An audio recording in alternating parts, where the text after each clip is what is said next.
Welcome to the Princeton School of Public and International Affairs. I am Amaney Jamal. I am Dean of the school. I am so happy that you can join us for our Dean's Leadership Series. I am happy to share that today's event is also part of our Constructive Dialogue series. I have spent my career advocating for civil discussions as a way to find common ground. And the events of October 7, 2023 convinced me that Princeton SPIA needed to take a leadership role in these efforts. In the immediate aftermath of that day and the weeks and months that followed, we convened speakers from across the political spectrum to talk with each other, not at each other, placing issues in context and offering analysis to help us understand them better. Today's virtual conversation comes at an opportune time. The recent ceasefire between Israel and Hamas and the subsequent hostage release provide a chance to envision a longer lasting solution to this historic conflict. We are fortunate to welcome two guests who can speak to the situation with unparalleled expertise. Ehud Olmert is a former Prime Minister of Israel, and Nasser al-Kidwa is a former Foreign Minister for the Palestinian Authority and a former ambassador of the Palestinian Liberation Organization to the United Nations. Prime Minister Olmert served in the Israeli Knesset for 36 years and was twice elected as mayor of Jerusalem. His primary priority as prime minister was reaching a peace agreement with the Palestinians. He's a graduate of the Hebrew University, where he studied psychology, philosophy, and law. Ambassador al-Kidwa served as a special envoy of the League of Arab States to Libya. During his time at the United Nations, he was appointed Deputy Special Envoy of the UN-LAS Joint Special Mission for Syria under the leadership of Kofi Annan. He holds a dental degree from Cairo University's Faculty of Medicine. These two courageous leaders are also collaborators working together on a framework for a permanent end to the war in Gaza and for a two-state solution to the long-running Israel-Palestine conflict. A few brief reminders before we begin. Please listen respectfully and with an open mind. Remain calm and curious, and if you're inclined to engage with our speakers, please ask questions and don't give speeches. Challenge ideas, not people, and allow space for other voices. Thank you to Ehud Olmert and Nasser al-Kidwa for joining us, and to everyone joining online for today's event, which is made possible by the Joseph S. Nye 58 International Affairs Lecture. It is my great privilege to serve as moderator, so let us begin. Before we jump into the substance of what's going on, there's a lot going on, but I thought it would be great for our listeners to hear more about how you came about cooperating and working with one another. So much of what we're seeing today is, just with all due respect, animosity and hatred and an inability to get the Israelis and Palestinians in the same room. And yet you two have managed to keep the conversation going. Can you tell us a little bit more how this idea came about, this cooperation ensued, and in 2024, both of you are signed and are advocating for a peace treaty that calls for a Palestinian state alongside an Israeli state. Prime Minister Olmert, would you want to jump in first?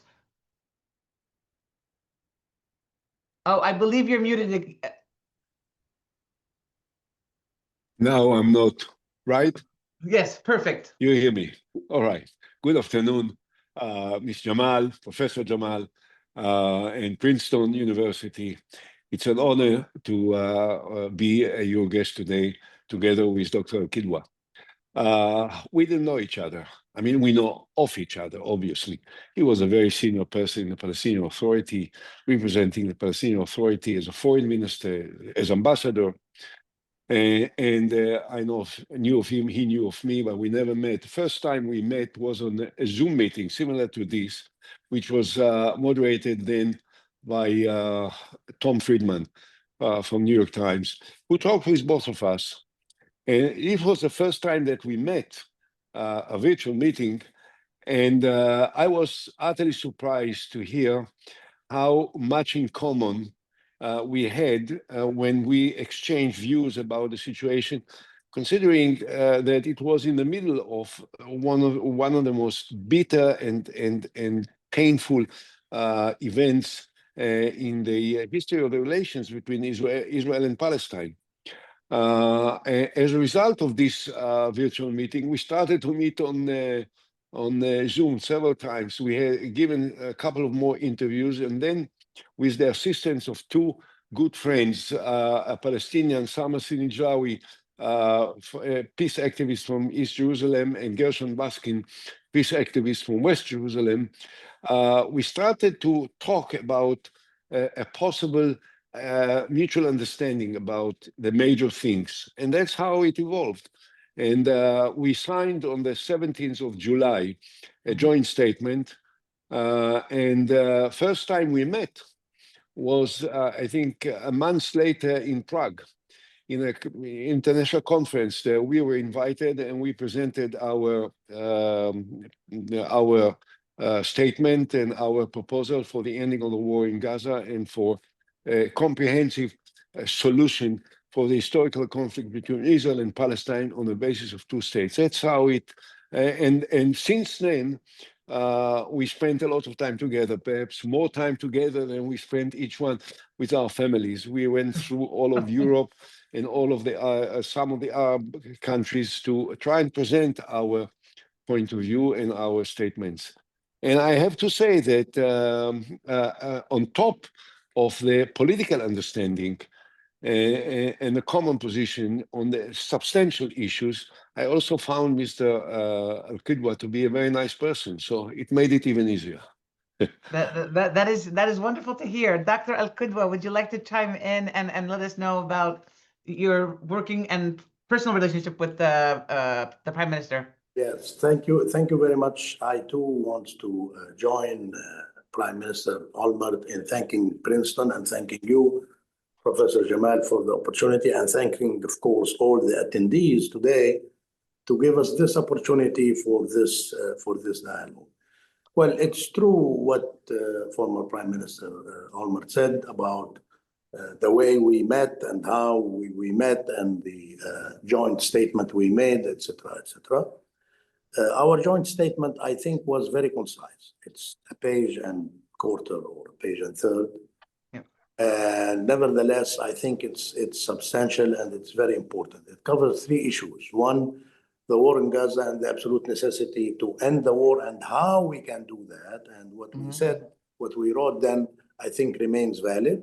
In addition to that, the second issue was the overall political solution in the form of two states, Israel and Palestine, living side by side, peace and security on the basis of 1967 borders with an exchange of territory, swap of territory in the amount of 4.4% of the size of the West Bank, which was proposed by Ehud Olmert earlier in 2007, I think, or 2008, something like that.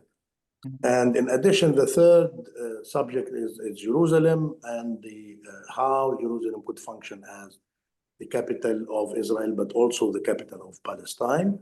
And of course, in this regard, we propose that the old city,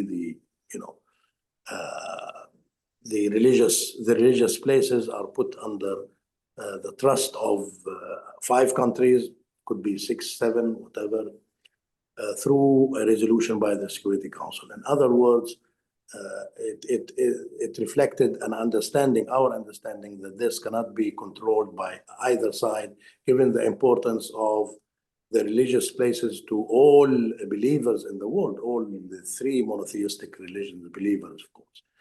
So we are proud of what we did because, honestly, when it comes to the overall political solution, there is no substitute to that. The only solution is the 2 states based on the existence of Israel and Palestine. And when it comes to Gaza, and this is the burning issue now, as I told you, what we said remained valid until now, and I hope that it's going to be worked out in accordance to the proposal we made. Now, of course, we understand that things are getting complicated and it needs a little bit more flesh, if you wish, and that's why we are here. So thank you again. Thank you, Doctor, for that response. I'll come back to Gaza in just a moment, but just staying on this peace plan or the contours of what this peace plan, it sounds very similar to the principles coming out of the 1967 sort of post-67 Palestinian state, West Bank, Gaza, East Jerusalem. Prime Minister, how does this align with what we're hearing coming out of quote unquote the Trump peace plan? Is this would this be consistent with that, or do you see that the Trump peace plan is a bit of a departure from the plan that you just outlined? Excuse me, Professor Jamal, what exactly you're talking about? Which is the peace plan of President Trump? I know of the 20 points which he presented a couple of weeks ago, which is the title of the document that I saw signed is called Comprehensive Agreement to End the War in Gaza. This is not a statement about a comprehensive peace between Israel and the Palestinians. I think that there is one article, one in this amongst the 20, that refer to the future needs or the future of the Palestinians, which was interpreted, vaguely can be interpreted as a hint at Palestinian state, but it doesn't say in specifics, it doesn't say in explicitly, and I don't think that it was, Trump calls it, President Trump, and I have enormous respect for the effort that he made in order to end the war in Gaza. But this is it. It's not a peace plan. I want, with your permission, to add two short points, but very important for us. Number one, it must be understood that when I speak about a two-state solution and a Palestinian state alongside the state of Israel, I'm not doing it because I want to somehow represent or to take care of the Palestinian needs or the Palestinian interests. A Palestinian state alongside the state of Israel is the national interest and the future existential interest of the state of Israel. And I'm an Israeli patriot. I'm a former prime minister of Israel. I'm a former mayor of the city of Jerusalem, the capital of the state of Israel. And I tell everyone, it must be clear, a two-state solution is the only possible guarantee for the future existence of the state of Israel as a Jewish state and as a democratic and liberal state. And this is why I'm fighting for it. Had I not believed that this is good for the state of Israel, I would not done it. That's number one. Number two, our proposal about Gaza includes the essential of all the steps which were proposed by President Trump and which hopefully will be completely implemented. Everything that we said is included in the 20 points. And this is very important that it will be remembered that it could have been made, it could have been accomplished more than a year ago. So we all are very grateful to President Trump for forcing the two sides with the brokers to accomplish this. But at the same time, we lost a lot of time, and now we have to work rapidly in order to gain some time to move forward towards a political solution. Thank you so much, Prime Minister. Can you just elaborate before I move on to Dr. al-Kidwa for this response, but can you elaborate why a Palestinian state is in the national interest of Israel? I mean, there are many people arguing against a Palestinian state to secure the national interest of Israel. This is nonsense. With all due respect, okay, to everyone that says it, Israel has to be able to cope with the problem of our relations with our neighbors that were occupied by Israel now almost 60 years. We can't continue the occupation. The occupation is a source of the troubles, of terror, of continued confrontations, and there is no any other political solution for this historic confrontation but the right of the ability of the Palestinians to exercise their right for self-determination, which can be done only separately from us in their land. Now, I never say, by the way, and in all of my political appearances and discussions and debates across the world, when asked, I never say that I think that the West Bank is historically a Palestinian state. Okay, I always thought that historically the West Bank was part of the Jewish heritage, of the Jewish tradition, of the Jewish prayers, of Jewish history. But when you make an agreement, you have to decide, what do you want more? Historical memories or the future of building up a different life for your own people and for other people? This is the only way, if we want to end one and for all the conflict between us and the Palestinians, if we want to end one and for all fighting, bloodshed, killing, terror, whatnot, we have to provide the Palestinians with their chance of building their own national sovereign life in a territory which many Israelis believe is historically ours, but which had to be left for the people that are hundreds of years living there and building their lives there and have to build a future there. Thank you, Prime Minister. And Dr. al-Kidwa, how would you respond to 2 points coming off the Prime Minister's remarks, which is one, it appears that the Palestinian Authority has been willing to negotiate with Israel based on a two-state solution. It seems that the government of Benjamin Netanyahu has not necessarily been interested in pursuing the two-state solution plan first, but then take the counter argument, which is, well, there was an Israeli withdrawal from Gaza. What did Gaza produce? It produced Hamas, which then attacked Israel. How would you place how would you deal with these two different arguments? Well, first, let me say that what Ehud Olmert said is a proof that he is really a right-winger. He is a warrior also, and I am a warrior. He spoke of achieving the national interest of the Israeli people in the form of two states. I agree with him, but it's also achieving the national interest of the Palestinian people. So it's both. But then again, we don't have an alternative. This is the only valid things, and that takes me to what some crazy guys are proposing. Let's go for all of it is for us, and things like that. And that is the recipe for the continued bloodshed and agony. I mean, that is not a political solution.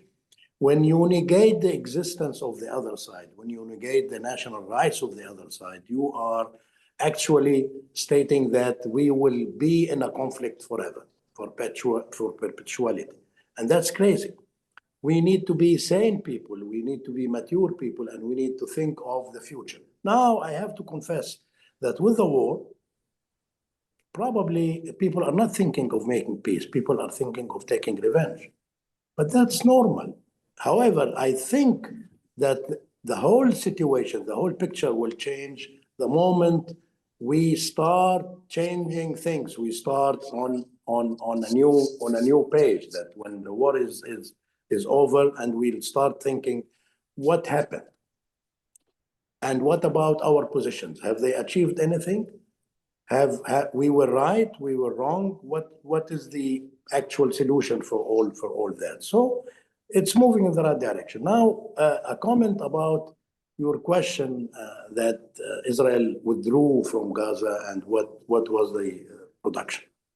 Israel, first of all, did not withdraw from Gaza. It was redeployed. It continued its control over the borders, over the land, over sea, over air, and actually it put the Gaza Strip under very stringent kind of system that prevented any kind of development, any kind of normal living, if you wish. So the assumption is wrong. I mean, there was no withdrawal and there was no ending of relationship between Gaza and the West Bank. And of course, when you continued with this kind of oppression, this kind of oppressive system, oppressive measures, you expect that things will go wrongly. So for someone who is pretending to be smart to come and say, well, we have an experience that didn't work, there was no experience. There was no experience, and there is no comparison between the two things. We want real kind of relationship. We want real withdrawal. We want healthy relationship between the two sides, positive, peace relationship, etc., etc. Not the kind of things that existed between 2005, 2006, and 2025. Thank you for that, Dr. al-Kidwa. Okay, so let's move on to Gaza for a moment, where we are today. Dr. al-Kidwa, we'll start with you on Gaza. You know, I follow Middle East news very, very closely. I follow the Palestine-Israel conflict very, very closely. And I'll be honest with you, I'm sort of confused. In the last week or so, we've heard statements like Hamas must be disarmed, but no, Hamas must remain armed until it stabilizes Gaza. We've heard of a dividing line in Gaza where one part of Gaza will be reconstructed, the other part will not. We've heard of we've heard of a transitional Arab-led or Muslim-led coalition government coming in that will help stabilize Gaza and then hand over Gaza to quote unquote a new technocratic government. We're not sure which technocratic government is going to be on the ground. We're also hearing reports yesterday that the PA is on the border of Rafah, controlling Rafah. I don't know if this was reported in Haaretz yesterday. I'm not sure if this is correct. And then finally, we're hearing that the United States right now is calling all the shots in Gaza in terms of how many aid trucks go in, advising the Israelis on when and what they can do. So there is some sort of confusion. Can you let us know if you have, I'm sure you have better insights on what's going on in Gaza right now. Well, probably, but I'm confused too. I'll tell you why. I'll tell you why. Because, you know, the position of the strongest party is not clear. Which is the United States. States of America, of course, because, you know, we all need the United States now. We need the exact commitment of the President of the United States and the determination to implement the agreement and continuous push. If he changes his mind for whatever reasons, we are in bad shape. So we need him, and we need the continued efforts in this regard. But we need clarity at the same time. Everything that you described comes from the US, basically. And as a result of that, you have different Arab positions. Now, of course, the absence of the Palestinian Authority, more or less, also contributed in that, because had we have, you know, the usual Palestinian maestro that brings Arabs together, maybe things would have been slightly better. But in all cases, you need the strongest man, the strongest party in the room to be clear in his mind. Now, frankly, we are not clear. But I'll tell you what I think. Mm-hmm. I think with regard to Hamas first, Hamas has to accept that it's a new era and have to accept ending its control over Gaza in all its forms. That is political, administrative, as well as security, which lead us to putting at least the heavy arms of Hamas under the control, not only the control, but everything of the official Palestinian body. So, now, Dr. al-Kidwa, have they already agreed to that? Wasn't that a prerequisite to this ceasefire? Yes and no. Of course, they are playing because they are watching the different kind of statements coming from different parties, and they are trying to find some kind of fissures to get through.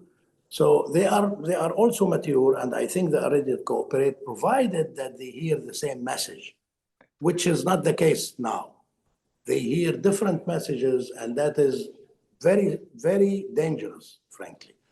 We need to make it clear that they have to disarm, but at the same time, we need to make it possible for them to have some structural transformation into a political party that can participate in the political life of the Palestinian political life, of course, provided that they adhere to the Palestinian law in this regard that should stipulate the conditions for that. Now, the second issue is governance. Frankly, governance is a mess.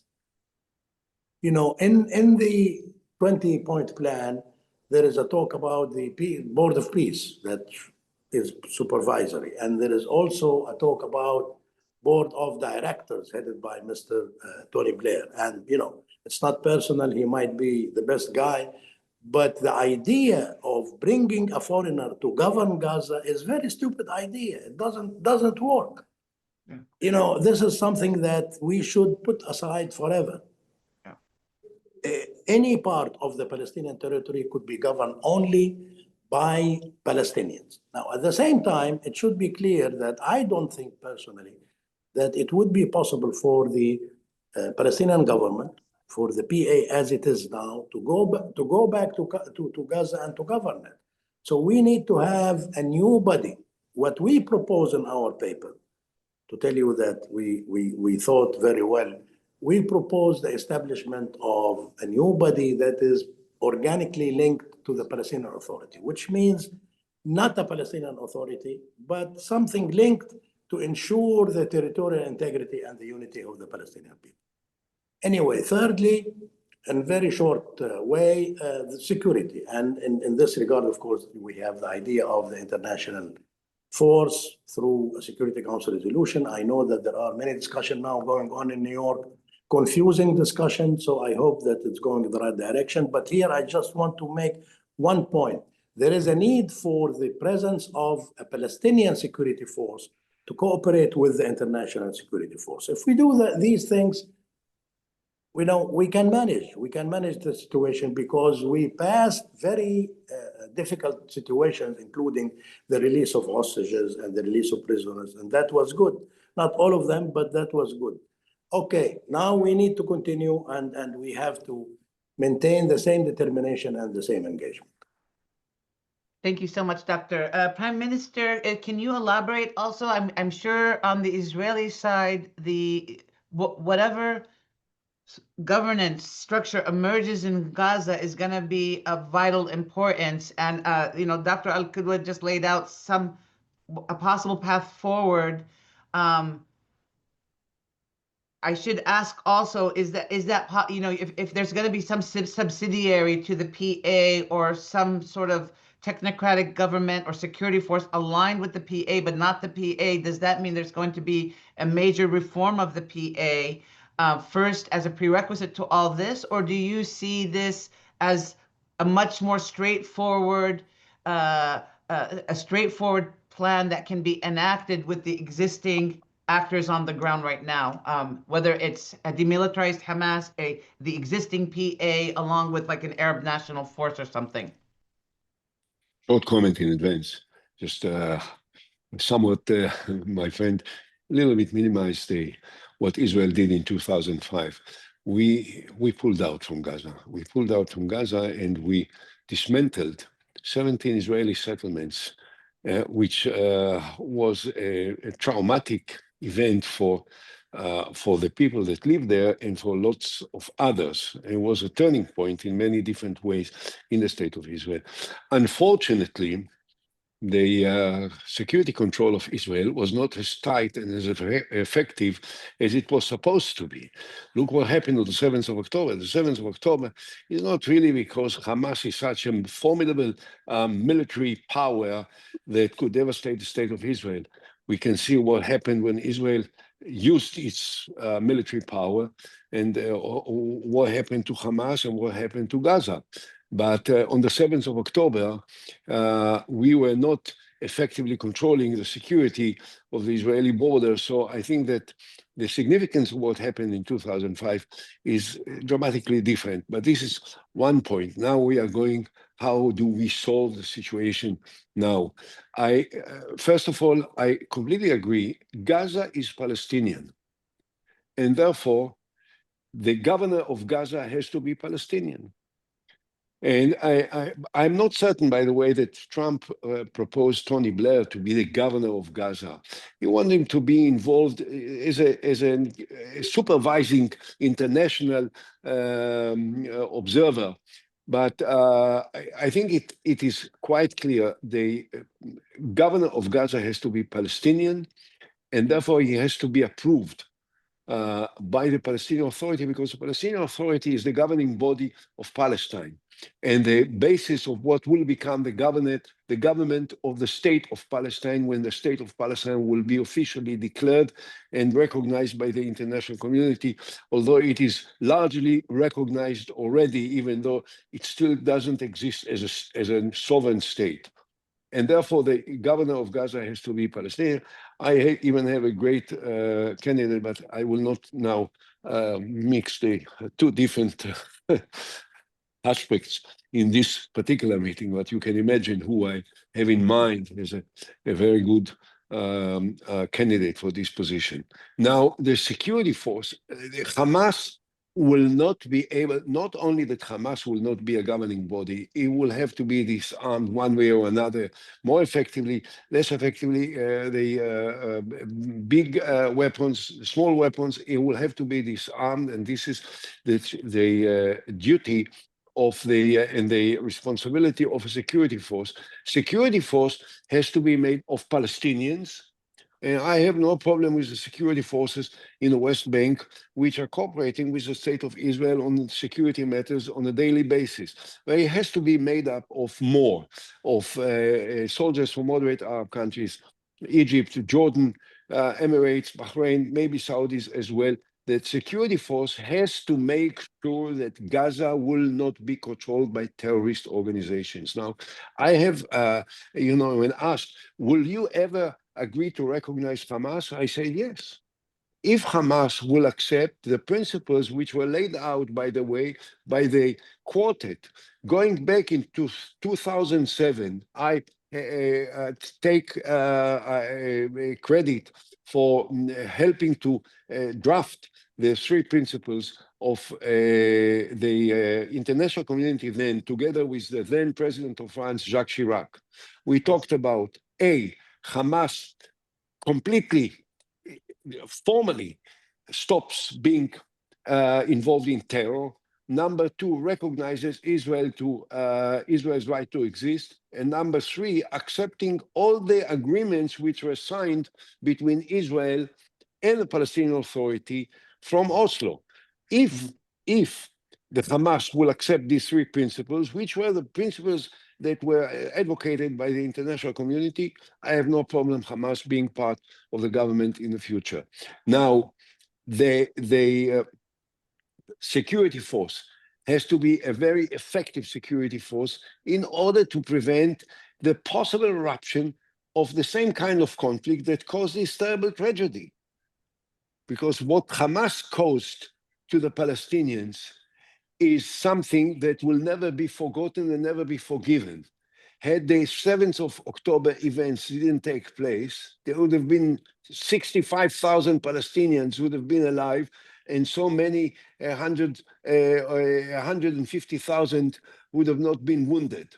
They caused this tragedy, this terrible disaster to the Palestinian people. We can't afford to be in a position that it can erupt again, and therefore the security force, made of Palestinians, but with moderate Arab countries, and possibly also by the European soldiers of some, that for a period of time, an interim security force, and that's what we propose, without going into the specifics of who will participate, but it has to be with the Palestinians. And as I said before, a Palestinian has to be the governor general of Gaza, and he has to be approved or linked to the Palestinian Authority, but he has to have independent executive powers. He has to be the governor, the prime minister of Gaza, until it will be integrated into Palestine in the process of elections and so on and so forth. This is, I think, is something that may be understood also from the 20 points of Trump. And I think that the advisory board that he's talking about is a supervising international committee, but it can't come instead of the executive government of the Gaza, which has to be held by a Palestinian. Thank you so much, Prime Minister. Before we open it up for questions and answers, I want to just on this point ask you, if you were advising the Trump administration on how to elaborate on the 20-point agreement and to push forward to get us to the two-state solution. What advice would you give the Trump administration and Kushner and Witkoff and all of the members of the Trump team working on this? And furthermore, to what extent would you say, on the one hand, we know Bibi Netanyahu has signed on to this 20-point agreement, but is the Netanyahu government an impediment to the vision that you just outlined? I'm sure that you heard, I don't know, but I think that you heard what my position is about the present Israeli government and what is my attitude to the present Israeli Prime Minister. In the event that you didn't hear, and the event that some of the people watching us now in this Zoom meeting didn't know, I don't trust the Israeli government, and I'm in opposition to the Israeli government, and I think that it has to be replaced sooner the better. Now, what do I expect from President Trump? I'll tell you something. Number one, I think that what Trump did is remarkable, admirable. At some point, he just got impatient. And I think, just watching him from an outside, I have to say, I know some American presidents of the past very well, and I worked with some. I don't know personally Trump, but I was impressed with his determination to actually force Netanyahu and also the Hamas, but force Netanyahu to accept his conditions for ending of the war. And I think that there is a beginning of some process which has to be observed very carefully, but which is very promising. There is now a headquarters of American military presence inside Israel with few hundred American officers and with officers coming from different countries. And there is almost a daily visit of an American prominent political figure. We had, of course, Witkoff and Jared Kushner at the beginning, and then we had Vice President Vance, which is a very significant visit. And now we are going to have the chairman of the Joint Chief of Staff. And I think that they are all emissaries of President Trump saying to Netanyahu, we take the end of the war very seriously. It's true that Trump also says to Hamas, listen, in 48 hours, in 96 hours, in a week time, you have to do this and that. But at the same time, I think he is making it quite clear to Netanyahu that he is not in any position to now try and break up the ending of the war. So if this is a strategic decision by Trump, I'm very happy, because he is the only person on earth that can force Netanyahu to move forward towards the beginning of a dialogue with the Palestinian Authority. If Trump will be determined to carry on forcefully, without hesitations, using his power of persuasion and his dominance over Netanyahu, I think that we may be in the threshold of a very exciting development. But, you know, everyone asks me, what do you think Trump will do? I said, do you think that I'm the only person in the world that can anticipate what Trump is going to do? If there is one that can know it, I'd love to hear what he says. I don't know. I just hope that what we see now is a beginning of something that will be consistent and continuous. If it will be a great event. Thank you, Prime Minister. Dr. al-Kidwa, if you were giving advice to the Trump team on how to move forward, whether in Gaza, but also with the long arc towards a two-state solution, what advice would you give? Well, in humility, of course, with humility, two words: clarity and unification. They need to come up with clearer positions, and they need to work to unify, and probably this will come almost automatically, unify the positions of all the parties around them. So that will do the trick. Unify, would it be unify the position of the Palestinians, Hamas, PA, Or And unify all the actors, Israel, like all the internet, all the other actors. All the Yes. above. All the above. Okay. Okay, so with that, we're going to open it up to Q&A. The first question is, and we'll have either one or both of you respond. It is my understanding that in time leading up to October 7th, I'm not sure, well, I'll read it. I'm not sure this is a valid point. That there was some Russian involvement with direct support to the Islamic Jihad in Gaza. Do you know of any, if Russia was indeed involved? come on. You're asking me? Yeah. Okay. We'll take the next question, please. I just want to say, look, Please. it must be clear, and this is something, of course, I think is obvious to everyone, but I still want to repeat it again. What happened on the 7th of October is Yes. something that will never be forgotten and will never be forgiven. What Hamas did then was a terrible thing, of course, to us, to everyone that believes in peace, to everyone that is anxious that, you know, we move things in a different direction. And certainly someone like me that was involved in this effort for years, and others.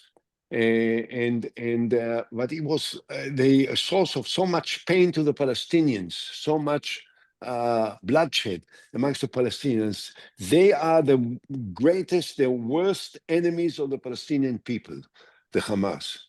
However, now we are 2 years afterwards. Mm-hmm. And of course, in the meantime, many things happened. I had my accusations against the Israeli conduct and the Israeli government and the policies of the Israeli government. I didn't hesitate to say it out loud, both in Israel and across the world, everywhere. So I don't need to repeat it now. It's clear. However, Russia was not involved, and the Iranians were involved. I'm not sure that they knew about it, but of course they financed Hamas, and they provided the Hamas with all the facilities and all the weapons and all the rockets and everything. So they were also very much involved. But we have many complaints about the Russians. I don't think that this is something that they were in any form involved in. Thank you, Prime Minister. Dr. al-Kidwa, another question here that we've just received is we know that Arab states have spoken up. We know that the UAE, Saudi, Jordan, Egypt, among others, have basically said there must be a Palestinian state if there's going to be progress on the Abraham Accords, especially via Saudi Arabia. Is there concern among the Palestinians that at some point the Arab states might go at it alone if the Palestinians can't figure out internal governance? I don't think so. And let me tell you what is my problem with the Abrahamic Accords. It's not the accords themselves. It's not the positive Arab-Israeli relationship, but it's the concept that this is a substitute for solving the Palestinian issue. That is wrong. And you cannot substitute solving the Palestinian issue and having a Palestinian state in the form of, again, two states.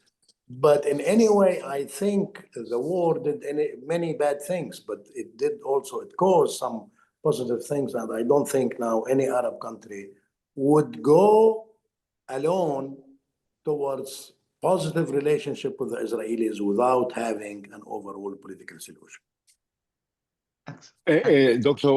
Professor Please. Jamal, just one sentence, because the issue, you know, of the two states and how it was defended and presented by different governments and leaders across the world, I think it will be a mistake to present the Palestinians, the solution of a two-state and the recognition of a Palestinian state as a punishment to Israel. It's not a punishment to Israel, and it's not a benefit to the Palestinians. It's the right of the Palestinians to exercise their right of self-determination, and the only way to do it is in a sovereign, separate state in where they live. and they live in Gaza, and they live in the West Bank. And that, therefore, there can be no other place for Palestinians to exercise the right of self-determination but in the territories that they live in. And we have to pull out, in spite of all the pains and the memories and the history and everything else. That's number one. Number two, as I said before, I believe that this is the national interest of the state of Israel to have two states alongside each other. If this is the national interest of the state of Israel, it shouldn't be presented as a punishment to Israel. It's not a punishment, it's a solution. And therefore, if the Arab countries will contribute and the Saudis and the others will contribute to it as within the framework of the Abraham Accords, I think that this is positive. So this is, thank you for that. So I have a few questions, all sort of categorized under the quote unquote feasibility of the two-state solution. In other words, if I may, we've been here before. Both of you, under both of your leaderships, you've been involved in the peace talks or the efforts even coming out of Oslo 25, 28 years ago, if not longer. Actually 32 years ago right now, if we think 1993 is the cutoff point. Why right now is there a more opportune time for this than, let's say, 30 years ago, when, with all due respect, if I may say, Dr. al-Kidwa and Prime Minister Olmert, the populations, right? Israelis and populations 30 years ago were far more willing to embrace one another and embrace the two-state solution. Today, on both sides, what we see is that the animosities have only increased. Among Israelis, polls show that they are not in favor of a two-state solution. Among Palestinians, increasingly, although there's support for a two-state solution, there's an idea that maybe the two-state solution was a sellout and a cop-out, which got them to this place in the first place. Why are you optimistic that this is the right moment, that something's different right now? You know what? We need to understand history in the right way. Right. Oslo did not work because the Israeli right wing made it one of their tasks to destroy it. And they did. They reversed Oslo. They destroyed the Palestinian Authority and the security apparatus, and they killed Ishaq Rabin. And I personally believe, although Ehud Olmert does not believe in that, I also believe that they killed Yasser Arafat. Anyway, killing Ishaq Rabin was bad enough to cause all kind of things that led to, actually what happened after the reoccupation of the West Bank, that we didn't go back to Oslo in reality. And we need to understand that. We didn't go back to Oslo after that. The proof is that the Israeli controls the borders. They get in and out of any center of inhabitants, Palestinian civilians, the way on the whim, the way they want. So we don't have what resembles even autonomy. That is the crux of Oslo. So in a way, right, the Israeli right killed Oslo without taking the responsibility of ending Oslo, without declaring the end of Oslo. So we need to understand that. That's on one hand. The second, we need to understand also the actual situation. The actual situation that you have two options. Nothing more, nothing less. Either political solution, either accepting the other side, and that means two-state solution, or negating the existence of the other side and claiming that it's all ours, and that is the recipe, as I said earlier, recipe for endless bloodshed and agony. That is crazy. That is not what we as human beings should be aiming at. Now, I do confess that it's difficult now, but this is because of the war. And I did say that when the war ends, people will start changing and will start changing rapidly, And this might be a blessing in disguise anyway. So people have an experience of war, have an experience of taking extreme positions that led to nothing. And now maybe it's time to start to try something else. So yes, we succeeded on international level. Now, many countries are adopting the two states and more or less what we proposed. Now, on the national level, Palestinian and Israeli communities, I think we need to wait the changes that follow the end of the war. But in any way, I at least, and I think Ehud Olmert as well, are strong believers in the necessity of having political solution in the form of two states. Thank you, Dr. al-Kidwa. Prime Minister Olmert, would you like to add something? I think you're muted. Oh, Prime Minister, I think you're muted. You can see that we are have slight differences in our understanding and analysis. That makes life even nicer. Because yeah, that's absolutely true. Friendly and respectfully. I'm anxious always to listen. Mr. Al-Kidwa is an exceptionally intelligent and smart person, and I'm always anxious to hear his analysis, sometimes even when I disagree with him.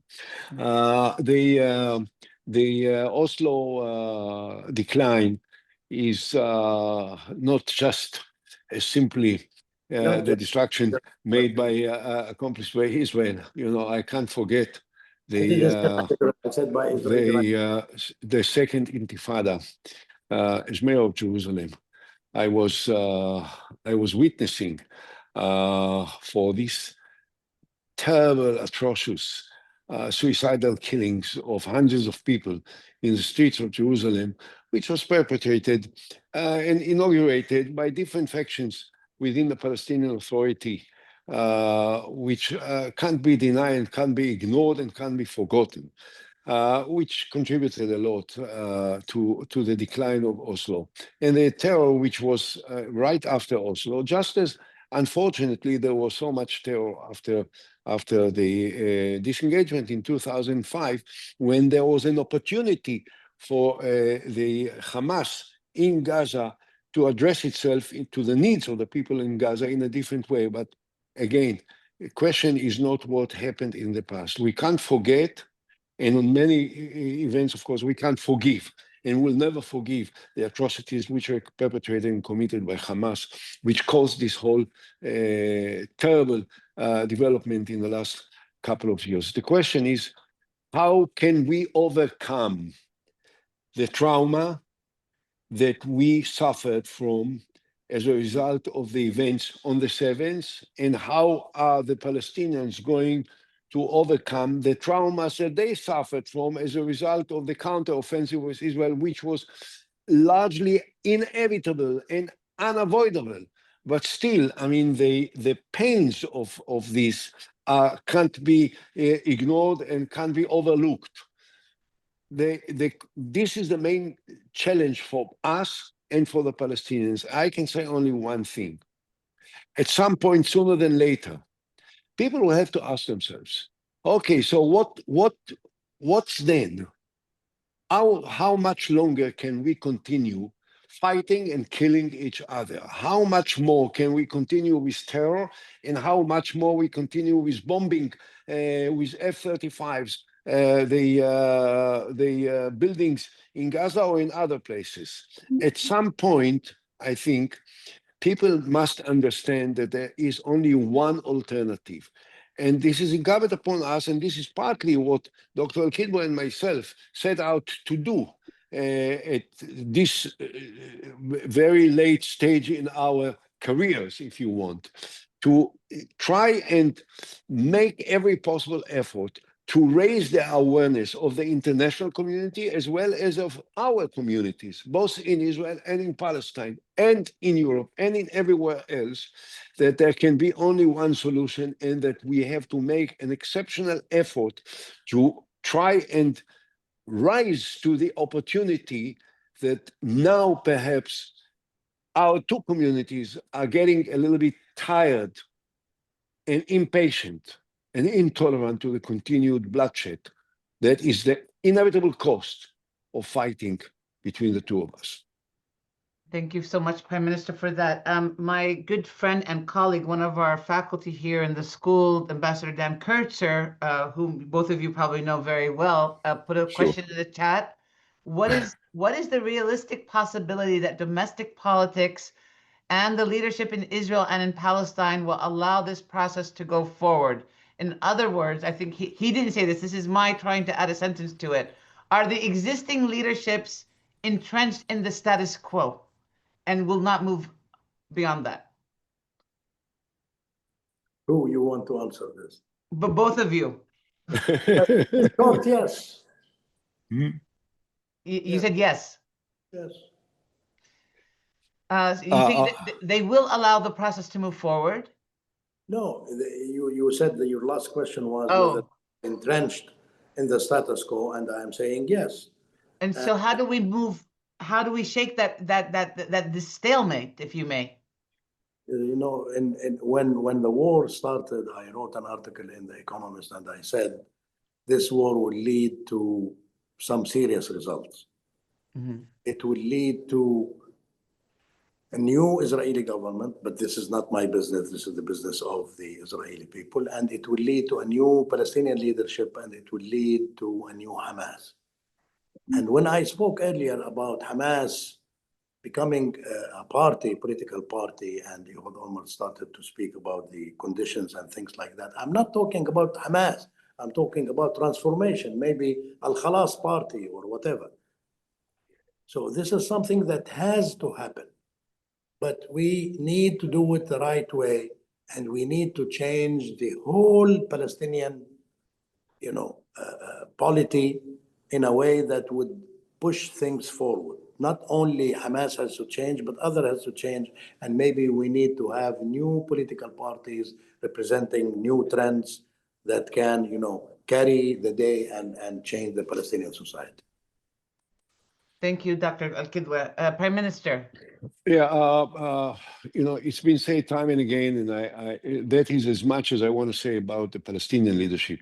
I have enormous respect for Dr. Mahmoud Abbas, the president of the Palestinian Authority, but as was mentioned earlier by Dr. Al-Kidwa, the peace plan, comprehensive peace plan on the basis of two states, with the Arab side of Jerusalem or the east side of Jerusalem is capital of Palestine, and so on, was proposed by me to Mahmoud Abbas in 2008 in the peace process between the two of us. And unfortunately, at that time, he didn't have the guts, the determination to say yes. He never said no, and I always remind it, but he never said yes, which may have changed lives of millions of people.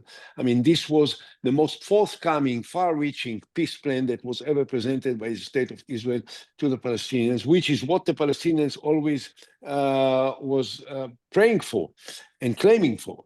And unfortunately, at that time, he didn't say yes. But so I think that the Palestinian Authority has to be reformed, as President Biden said, as President Trump says, as many people think it has to be reformed, and it has to change its priorities, and I hope it will do it. The fact that Dr. Al-Kidwa is playing a major role in the public presentation of the Palestinian ambitions, I think is very promising. And I hope that it will continue, of course.